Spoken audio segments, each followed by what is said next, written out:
You're listening to TurkishSoccer.com's podcast. My name is Ahmet Bob Turgut. Welcome. Welcome to another edition of full-packed 15 minutes podcast of Turkish football and Turkish Super League. Well, as I mentioned to you in my last podcast, I said there will be a lot of surprise scores in the week 6 before I left off on that last podcast, which indeed that's what happened. There's non-stop football. It's going on in the Turkish Super League. One of the reasons why, it's too many teams in the Turkish Super League. Ever since they brought this team up to 23 first and then down to 20 now, the schedule is a mess. Between the Turkish Cup games, it hasn't started yet, between the European matches and then Turkish Super Leagues and the national team breaks, this is making very hard for a lot of teams, playing at least 3 matches every 10 days. Now, I mentioned this to you in my last 2 podcasts. And I see after a lot of the coaches are complaining after the matches. I mean, I mentioned this again in my last podcast. Why complain after the matches? You should have talked about this before the matches. This is what's happening. And the teams are tired, and the players are tired, and even the coaches are tired in this young season of Turkish Super League. We're only into week 6, and then week 7 will be played starting tomorrow on Friday without any rest. Now, that's why a lot of surprise scores had happened in the week 6, and I'm going to give you my rants and my homily about what happened this past couple days. Let's start with Beşiktaş. Beşiktaş team, they're winning 3-1. Actually 3-0. And Adana Demirspor comes back to tie the match. And then there was a big hoopla. The world-known Mario Balotelli. Somebody had to tell him this. Sergen Yalçın, back in 2013, and let me phrase this. This incident was most talked on Tuesday on Twitter, on Facebook, on all the social medias, because what Mario Balotelli did on the field to Beşiktaş coach Sergen Yalçın, because back in 2013, Sergen Yalçın, when he was a commentator in one of the Turkish TV sports programs, said something about Balotelli, saying that this guy is insane, he's crazy. He doesn't have a mind.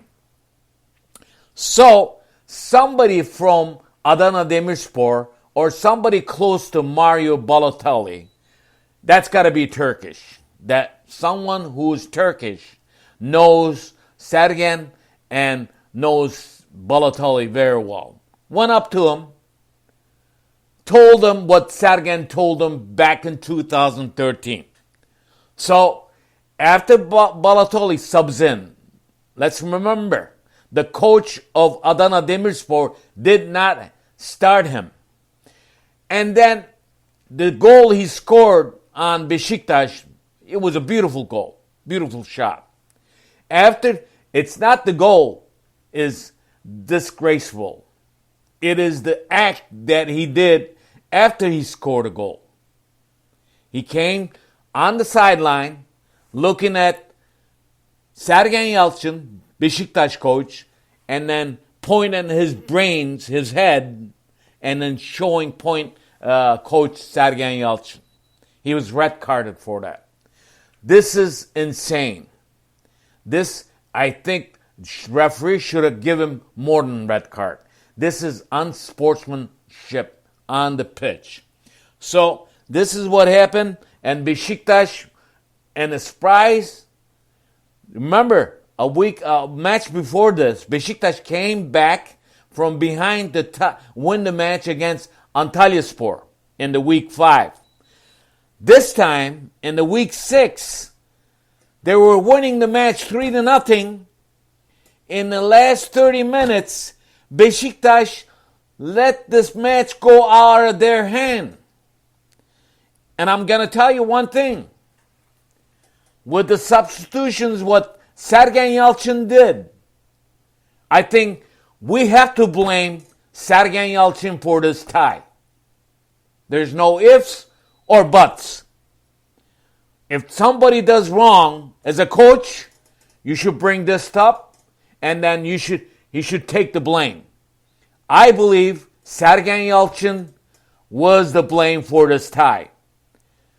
Even though they tied this match, luckily they're still on top of the Turkish Super League with Trabzonspor. We'll get into that later on. Trabzonspor also tied the match today when they played against Konyaspor.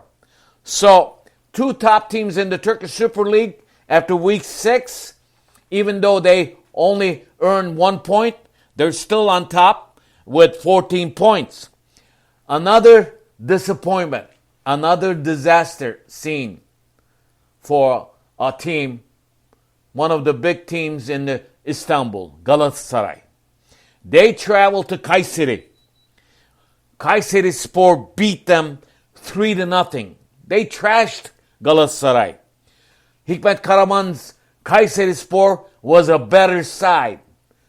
And Fatih Terim, I know there's a lot of Galatasaray fans are up, and Fatih Terim has to decide who he's going to go with.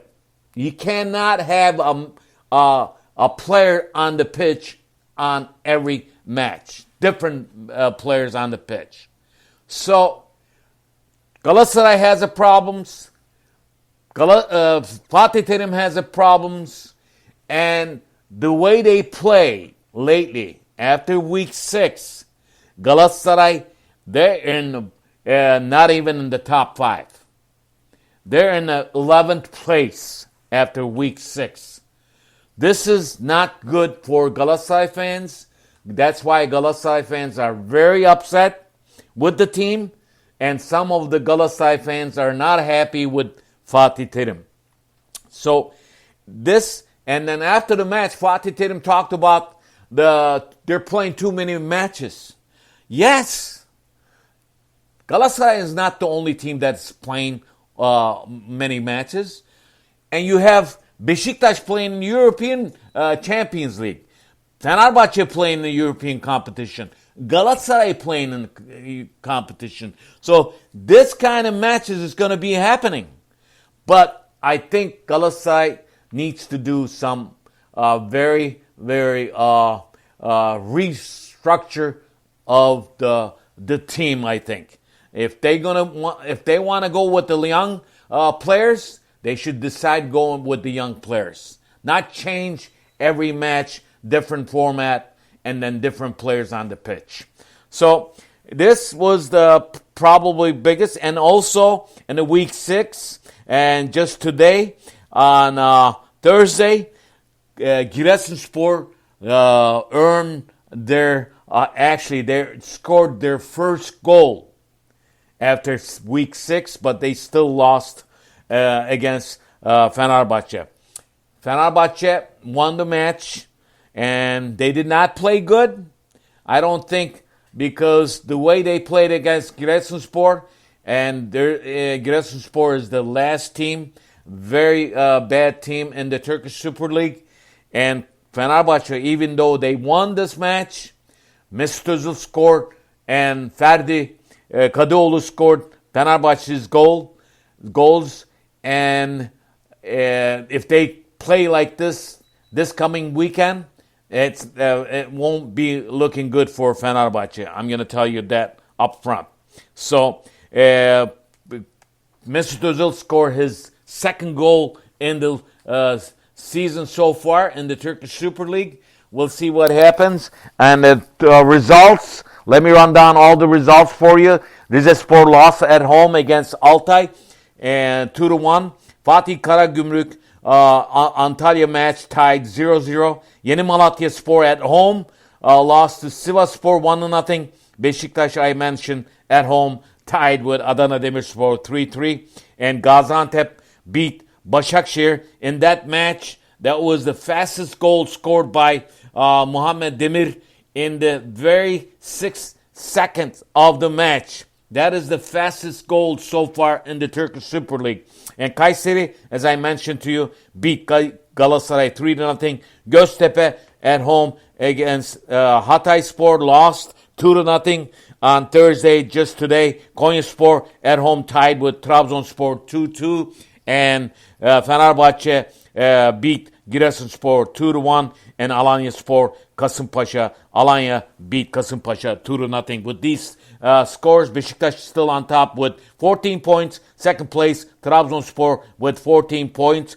And third place is Hatayspor with 13 points. Fourth place, Fenerbahçe with 13 points also. Fifth place, Altay with 12 points.